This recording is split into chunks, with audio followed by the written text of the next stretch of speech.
Hello everyone, দেখো কতগুলো parcel এসছে। তো চলো এবার পার্সেলগুলো আনবক্স করব। তো ফার্স্টে যেটা সব থেকে বড় সেটাই আনবক্সিং করি।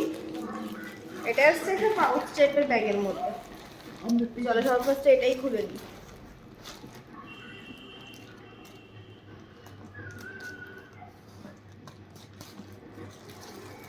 আর হ্যাঁ, আমি এই যে সোয়েটারটা পরে রয়েছি সেদিনকে ওই যে মেলায় গিয়ে শপিং করে এনেছিলাম, তো সেই সোয়েটারটা। এর নিচে একটা প্যান্টও আছে।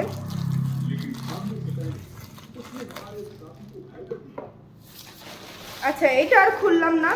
এটার মধ্যে এই যে এই ফুলগুলো আছে ঘরের ডেকোরেশনের জন্য, যেহেতু হচ্ছে গিয়ে অনেক সময় পুজো আর্চনা হলে না, এই যে অরিজিনাল যে গাঁদা ফুলের মালাগুলো আছে সেগুলো দিয়ে লাগালে একদিনের মধ্যে খারাপ হয়ে যায়।